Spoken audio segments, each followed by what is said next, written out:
Mechanical equipment और air terminals को place करने के बाद हमारी नेक्स्ट प्रोसीजर रहेगी डक्ट मॉडलिंग की। डक्ट मॉडलिंग करने से पहले हम मैकेनिकल सेटिंग्स को देखेंगे और डक्ट के राउटिंग प्रेफरेंस को देखेंगे।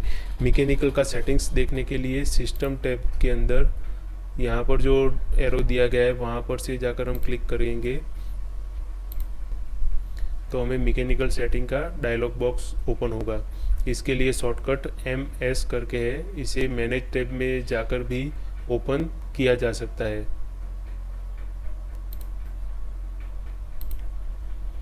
यहाँ पर सबसे पहला जो लाइन है वो है हिडन लाइन का सेटिंग्स है। उस सेटिंग्स के अंदर यहाँ पर लिखा है कि हमें हिडन लाइन ड्रॉ करनी है या नहीं, देन उसकी स्टाइल कैसी रखनी है वो हम यहाँ से सिलेक्ट कर सकते हैं। उसके बाद इनसाइड और आउटसाइड गैप और सिंगल लाइन का गैप किस तरह का होना चाहिए, उसका एनोटेशन वो हम यहाँ से मैनेज कर सकते हैं। जैसा कि यहाँ दिख रहा है, ये जो डक्ट है उसके अंदर ये आउटसाइड का गैप है और ये इनसाइड का गैप है। और जब मैं इसको कोर्स व्यू करूँगा तो सिंगल लाइन हो जाएगी और सिंगल लाइन का गैप इस तरह का रहेगा, जो कि एक सिंगल एलिमेंट ही होता है। लेकिन डबल लाइन के अंदर जब मैं करूँगा तो मुझे वहाँ पर इनसाइड और आउटसाइड का गैप देना रहेगा।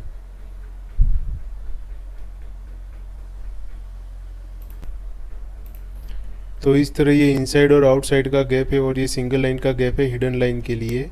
उसके बाद यहाँ पर हम डक्ट सेटिंग में देखेंगे। डक्ट सेटिंग के अंदर सबसे पहला है एनोटेशन स्केल यूज़ करना है या नहीं करना है लाइन सिंगल लाइन फिटिंग के लिए, उसमें हम ऑन रखेंगे बाय डिफ़ॉल्ट। और डक्ट फिटिंग एनोटेशन साइज़, यहाँ पर डक्ट की जो फिटिंग है उसकी एनोटेशन साइज़ जो है वो 3.2 के हिसाब से रहेगी स्क्रीन में। एंड एयर डेंसिटी हम यहाँ पर अपडेट कर सकते हैं, एयर डायनेमिक विस्कोसिटी यहाँ पर अपडेट कर सकते हैं। बाद में रेक्टेंगुलर डक्ट साइज़ की separator, for example square duct है तो ये जो रेक्टेंगुलर डक्ट है वो 400 बाय 500 हो तो 400 और 500 के बीच में ये साइज़ सेपरेटर रहेगा। और रेक्टेंगुलर साइज़ की जो सफिक्स होगी पहले, और वहाँ पर अगर हमें कुछ लिखना है जैसे कि mm में है तो वो हम यहाँ पर लिख सकते हैं, ठीक है। और राउंड डक्ट की साइज़ है और उसके अंदर प्रीफिक्स लिखना है या पीछे लिखना है, जैसे कि 500 डाई है तो हम सफिक्स में डाई लिखेंगे। उसके अलावा यहाँ पर जो सफिक्स लिखा है रेक्टेंगुलर, वहाँ पर 400 या 500 होगी तो उसके आगे mm तो होगा, लेकिन एक और सेटिंग्स आता है जो कि यूनिट में होता है, UN करके आता है। और यहाँ पर भी जब आप मैकेनिकल का सेटिंग्स HVAC का सेटिंग्स देखोगे तो यहाँ पर आपकी जो साइजिंग होगी उसके पीछे आपको क्या लिखना है mm, वो आप यहाँ से सफिक्स लिख सकते हो। ये रही डक्ट साइज़ और यहाँ पर आप अपना ये सफिक्स जो है वो यूनिट का सिंबल जो है वो लिख सकते हो या फिर नन कर सकते हो, ताकि आपको मैकेनिकल सेटिंग्स के अंदर वो लिखने की ज़रूरत ना रहे। उसके बाद जो है डक्ट कनेक्टर सेपरेटर, ये डक्ट कनेक्टर सेपरेटर समझने के लिए मैं यहाँ पर आप देख सकते हो कि यहाँ पर ये जो डक्ट की फिटिंग्स है उस फिटिंग का 3 साइड यहाँ पर उसका कनेक्टर है, ठीक है। और चौथी साइड जो कनेक्टर होगा वहाँ पर ये प्लस का सिंबल है, वहाँ पर कुछ नहीं है। तो ये जो डक्ट का फिटिंग है यहाँ पर तीनों साइज़ के जो कनेक्टर है वो ऑलरेडी वहाँ से डक्ट निकल चुके हैं। ये जो सिंबल है ये कनेक्टर है, ठीक है। तो ये जो उसकी साइज़ है उस साइज़ के बीच का जो सेपरेटर है वो डैश करके दिखाया गया है। और डक्ट कनेक्टर सेपरेटर ये वही सेपरेटर है। उसके बाद ओवल डक्ट साइज सेपरेटर, जिस तरह क्रॉस है तो ओवल साइज़ का सेपरेटर ये रहेगा। और उसका सफिक्स अगर हमें यहाँ से देना चाहे तो वो करेंगे। डक्ट राइज ड्रॉप एनोटेशन की साइज़ जो है वो फ़िलहाल वो कुछ नहीं रखेंगे, यहाँ पर स्क्रीन के हिसाब से डक्ट की फिटिंग की एनोटेशन की साइज़ लाइन से थोड़ी बड़ी रखनी है। और डक्ट फ्लैट ऑन टॉप, उसका सिंबल यहाँ पर FOT रहेगा।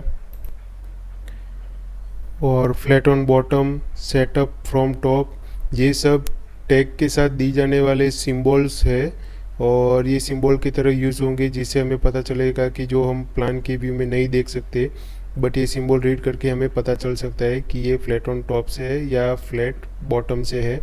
जब एसेंट्रिक शेप के साथ अगर हम काम करेंगे जैसे कि ओल, तब की बात है। ठीक है।